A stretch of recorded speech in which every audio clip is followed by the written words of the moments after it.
Hi, I'm Natasha Gutierrez. Last Sunday, May 13, Surabaya, Indonesia was hit with various terror attacks. 3 in churches, a failed attempt in an apartment building, and the next day in a police station. What does this all mean? These are the worst attacks since 2005 in Indonesia. With me to talk about this is Professor Zach Abuza, one of the leading scholars of terrorism in Southeast Asia. Professor Zach, thank you so much for joining us. Thank you for having me. The details in itself are shocking. There's so many surprising things about what happened in those 24 hours. But what to you particularly stands out about the attacks? The first would obviously be the use of entire families. So there were 5 separate bombings involving 3 families, 16 people. But 8 of those 16 were children. And 5 of them died, 3 were wounded. This is absolutely unprecedented, and it really is a level of violence and callousness we've just never seen before. And there's been a steady drumbeat of terrorism in Indonesia. This is not new, but to use children in a ways perhaps to disguise their movements or to not draw attention is really shocking to so many of us. And this is shocking even if this sort of thing was used in Syria and Iraq. Yes, it has been used elsewhere, also in Africa. But there's a difference between using children and actually sacrificing the entire family. I mean, they're both depraved. They're both morally repugnant.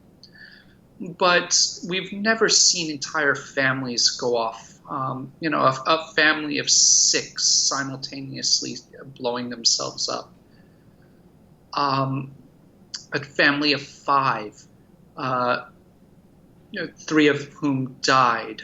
Then the next day, a family with their 8-year-old daughter. This is really shocking. We don't know if this is the start of a trend or whether this is just something that an individual cell out in Eastern Java has done. Perhaps they're doing it to show their fervor, their commitment to the movement.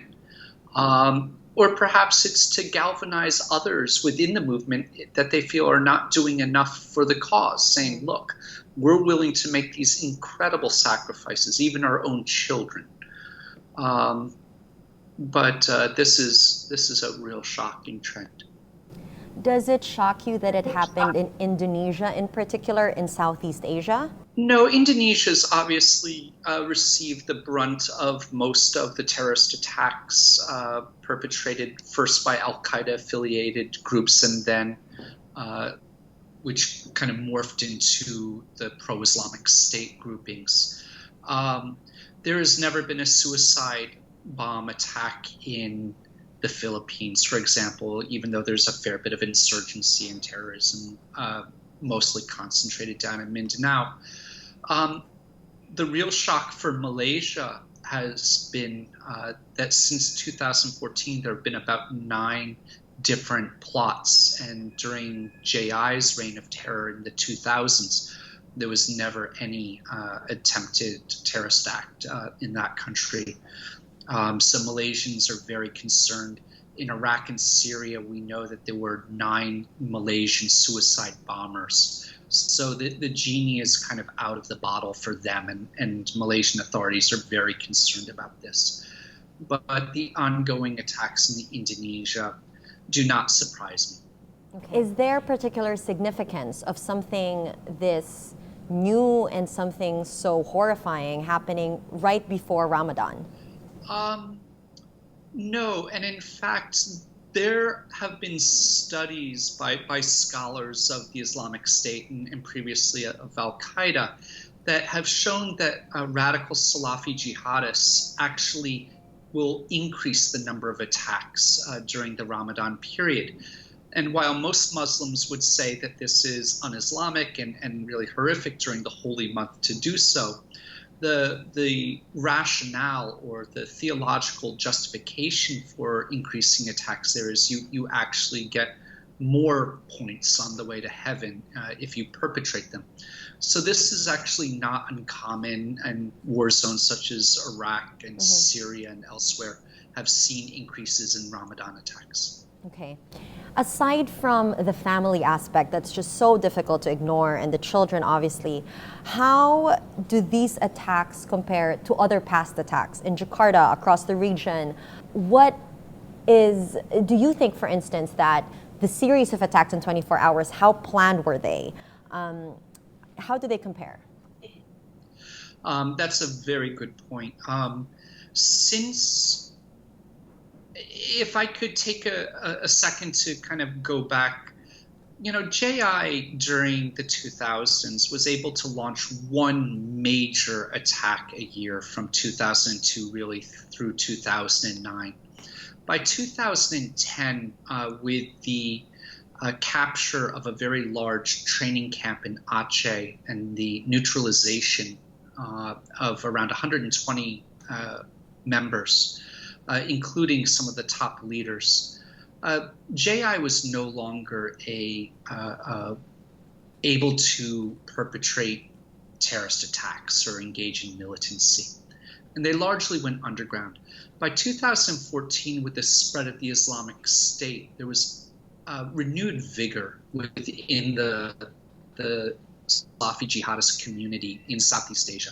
A lot of people traveled to Iraq and Syria, and then some stayed back in Southeast Asia and were radicalized to perpetrate attacks.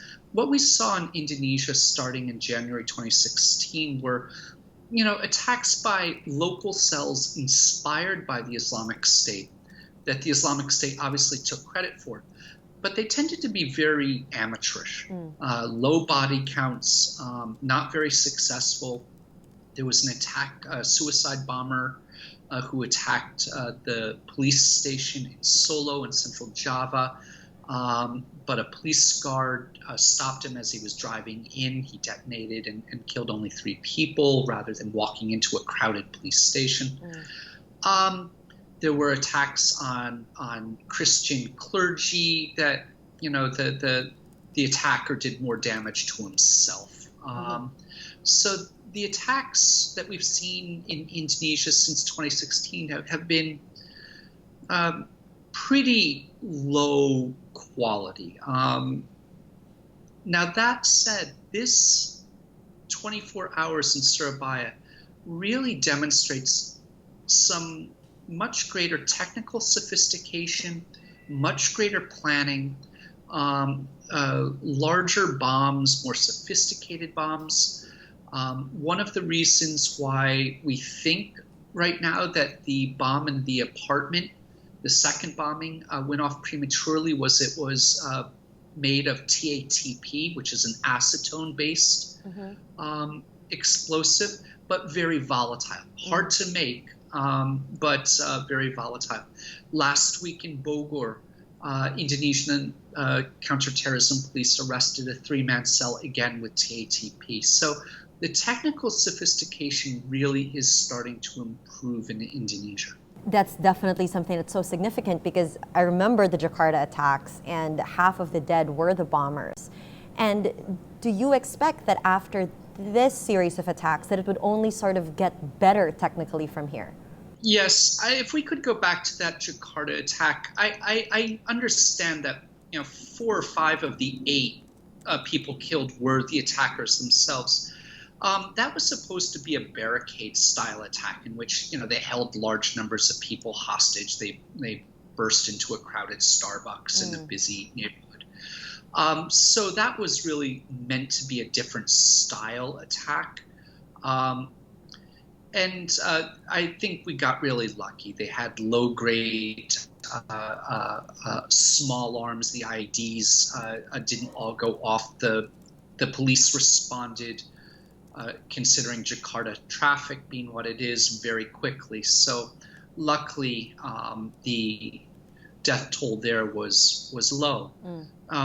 But they're definitely trying to increase their their capabilities. One of the three attacks on the churches was a small car bomb. We have not seen that in Indonesia in many years. So they're definitely working on their bomb making. And what does this mean about the role of women and children? We hadn't seen female suicide bombers or even women involved really in any of the attacks until now, at least in Indonesia. Yeah, that's a really important point. And I think this is going to be a trend to watch in the coming years. Women played a very passive role in the years of Jemaah Islamiyah in Indonesia and Malaysia. They played key roles in terms of solidifying relationships, marriages, keeping the jihadi community very tightly woven. But they were really in the background. You're seeing women play a much more active role under the Islamic State. We see women in key roles as recruiters, indoctrinators, logisticians, financiers in different cells around the region. But now we're starting to see them take on the role of suicide bombers. Indonesia arrested their first female being trained to be a suicide bomber in December of last year. So they knew that this was coming down the pike. This has been sanctioned by the Islamic State in their own magazine, Dabiq. They sanctioned this. So it's taken a while for it to filter down to Southeast Asia, but we've now had 3 women in suicide attacks in 24 hours. Let's pull out a little bit in the region. Do you think that these series of attacks happened now after Marawi, almost in a bid by Indonesians to show that, hey, we could form a caliphate here in this country? I don't think that would necessarily be a factor. The goal is obviously to destabilize regimes. The Indonesian jihadists have always seen their country, Indonesia, and in particular Java and central Sulawesi around Poso, as really the places where the caliphate would first be established and emanate outwards. In much the same way that many in Mindanao think that, no, that's where it should start, and that stone in the pond would then ripple outwards from there. There is, relationships between members of the JAD, the ISIS umbrella group in Indonesia, and some southern Philippine militants. And we know there were around 40 Indonesians and Malaysians who fought in Marawi. So there are those types of connections. And one thing that will always be of concern is the fact that you can have terrorist cells in Indonesia or Malaysia, but they will never be able to control space. And unfortunately, there's a bit too much ungoverned or poorly governed space in the southern Philippines right now. Regionally, what does this mean for us? Not just in Indonesia, but Malaysia, the Philippines, and Southeast Asia in general. It's really important that we look at this as a regional problem. We cannot stovepipe this because the militants themselves do not stovepipe it. And they see those dots on maps as artificial creations. Their goal is to create the regional caliphate. Their goal is to become a province of the caliphate. And so they do work across borders. There's certain things that are easier to do in some countries. The southern Philippines, unfortunately, has always been a source of weapons for militants in Indonesia, or likewise, the southern Thai provinces have been a source of weapons for militants in Malaysia. So they do operate across borders. We know that there is a very steady route through East eastern Borneo and Kalimantan province in Indonesia into Sabah, and then across the Sulu archipelago into Mindanao. So there really has to be regional cooperation, or militants will be able to just move back very freely back and forth. I do worry about the Islamic State cells in Malaysia. They've come much closer to being able to execute attacks than anyone had ever seen before. As I said, there have been 9 Malaysian suicide bombers in Iraq and Syria, and that had never happened before. So, and there have been a number of plots in the country, and so, I believe that Indonesia has enormous cultural resiliency. When you had the Starbucks attack in January 2016, they were serving lattes the next morning. They didn't miss a beat. I don't think that Malaysia would respond as well to such attacks. I think it would be a very traumatic incident, and I think the government would probably overreact. And so, which is exactly what terrorists want. The Philippines obviously has their own problems with security. The armed forces of the Philippines are spread very thin right now. It's not just the Abu Sayyaf and Sulu. There's still remnants of the Mate group. There are enough of them, and they can regroup. You have the Bangsamoro Islamic Freedom Fighters, Ansar al-Khalifa Philippines. I'm always very concerned that about the peace process with the Moro Islamic Liberation Front being stalled. I think it's very clear that they are unable to prevent defections from their ranks, or even compete in the marketplace for new recruits or supporters amongst groups that are really trying to take the fight to the Philippine military. And so, the number of challenges for the AFP is really quite large, considering their resources. You mentioned regional cooperation. Clearly, if anything, the series of attacks in the past years in the region shows the growing presence of ISIS in Southeast Asia. What sort of, given the new things we've seen, the families, the suicide bombers, the strength, I guess, or the growing strength of these attacks, these sort of attacks, how do you think the counterterrorism efforts of the region should change or adjust, if at all? The countries have done, by and large, a good job, or certainly Indonesian security forces really deserve a lot of credit for what they've been able to accomplish over the years. There have been more than 1,000 arrests, and what really strikes me about Indonesia is they put almost all of them on trial. And this is very important because it's gone a long way to help this new fragile democracy implement the rule of law. And by putting these people on trial, it's done much to discredit their movement and ideology.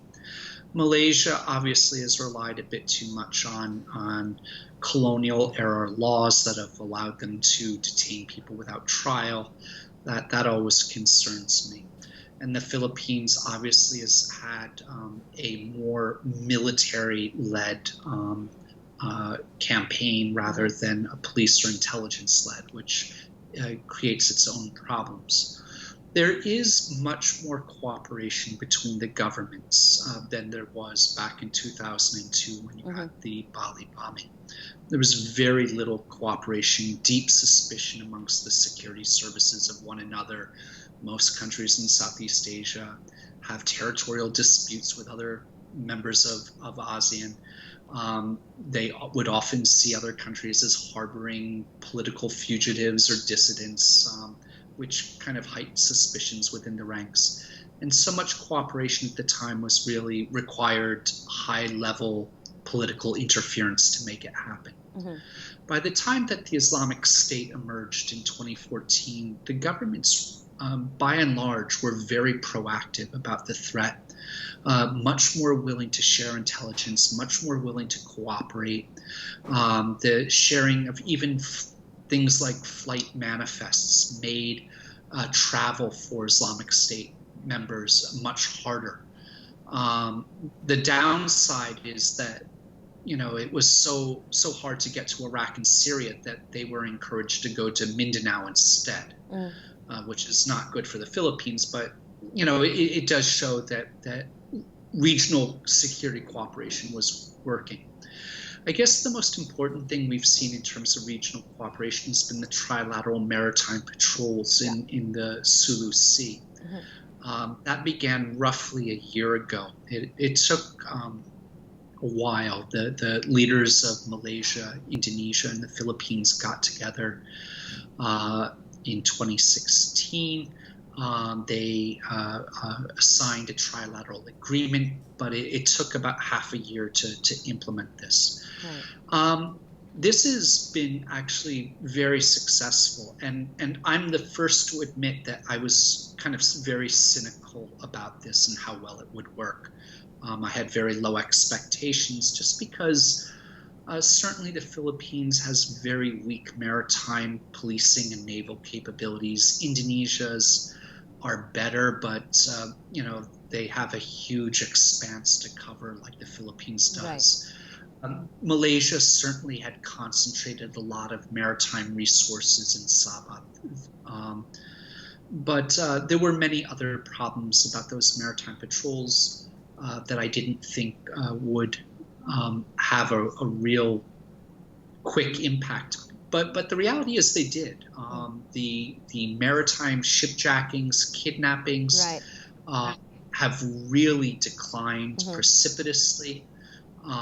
Raids into Sabah have dropped off. So this is actually a real success story. And it doesn't mean that it can't be improved.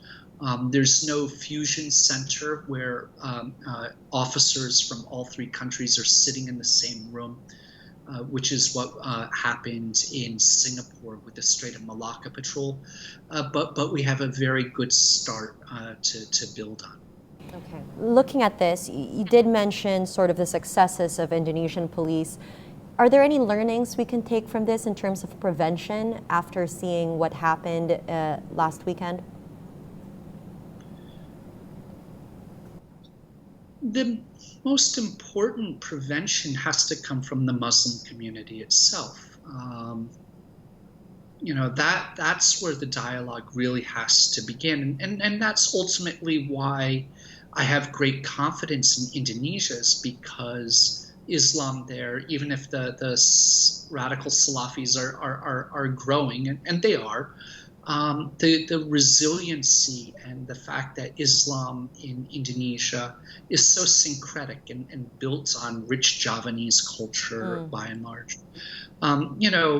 is a real moderating factor, that you have large civil society organizations like the Nahdlatul Ulama or the Muhammadiyah that denounce these attacks and actually run the majority of the madrasas and pondoks throughout the region, is really important. That's the cultural resiliency.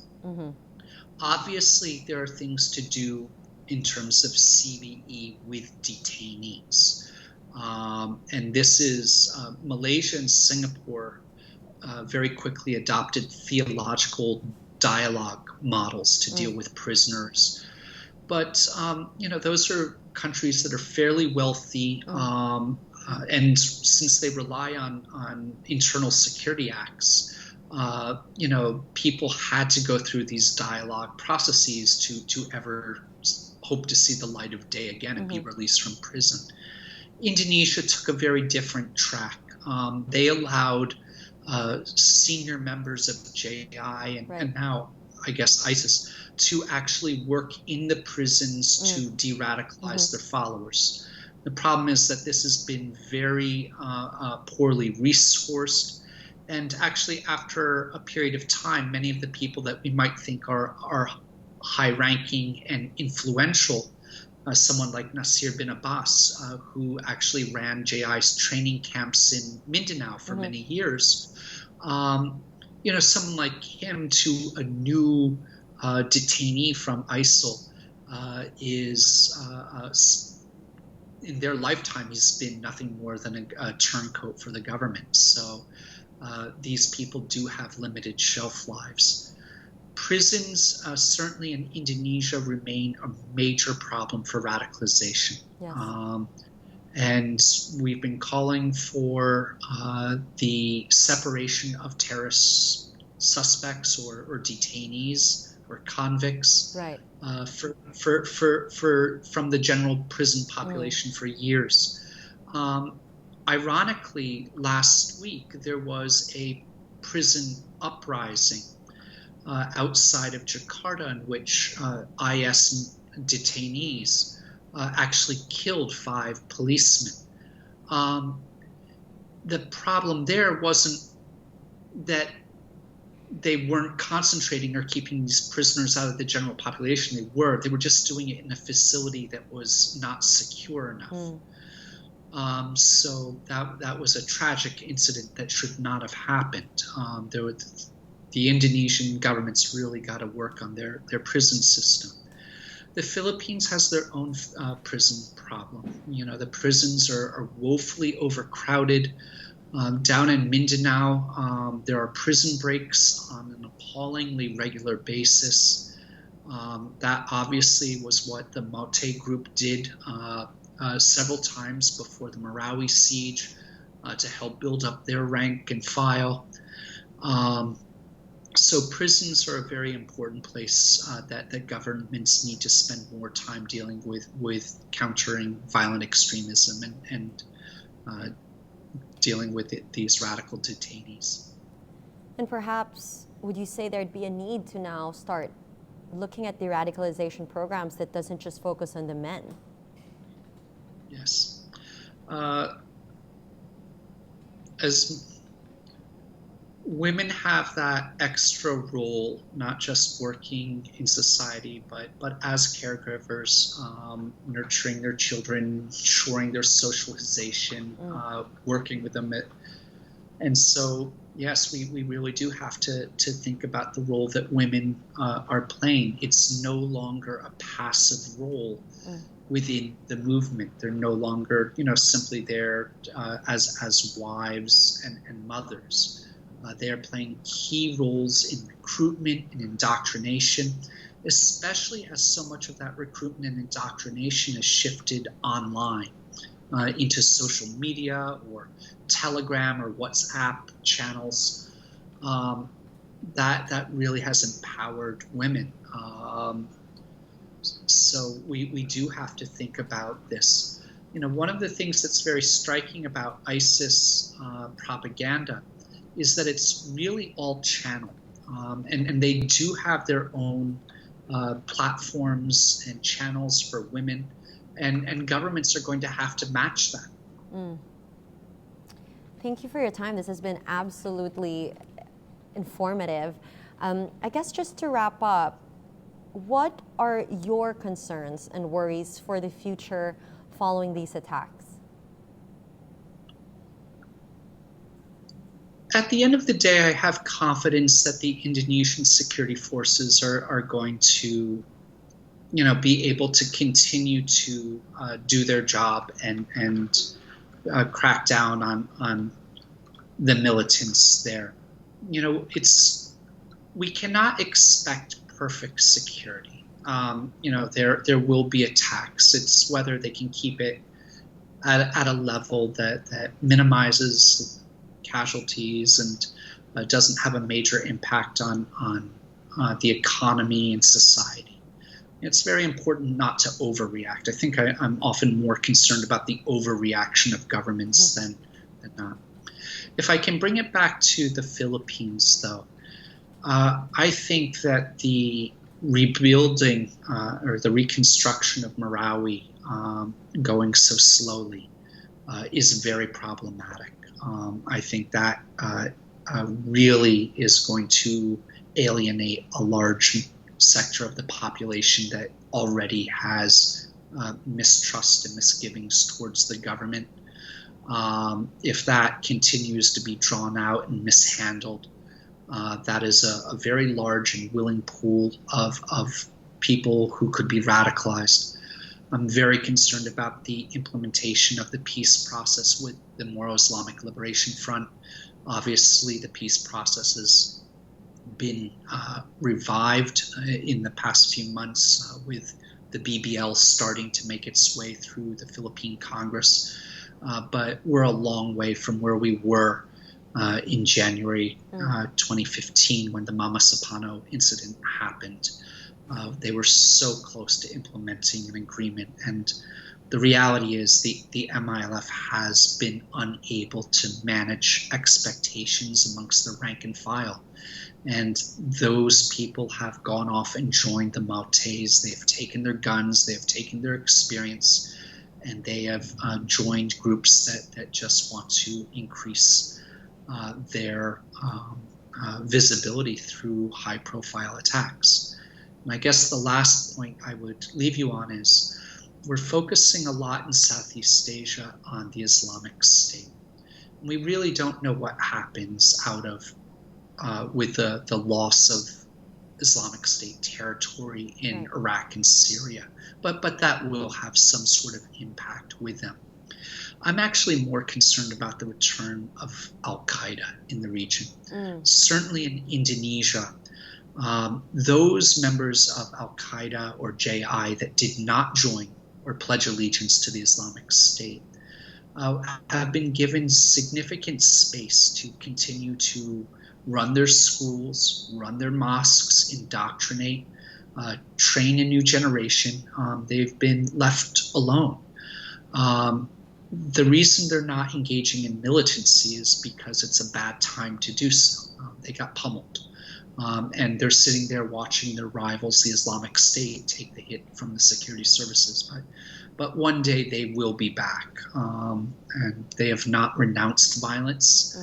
And I think you could see them revive their networks across the region. Thank you. And thank you also for bringing up Marawi, especially as the first anniversary of the start of those attacks happened. And thank you for your time, Zach. My pleasure, anytime. And that was Professor Zach Abuza, one of the leading scholars on Southeast Asia terrorism. This is Natasha Gutierrez. Thank you for watching.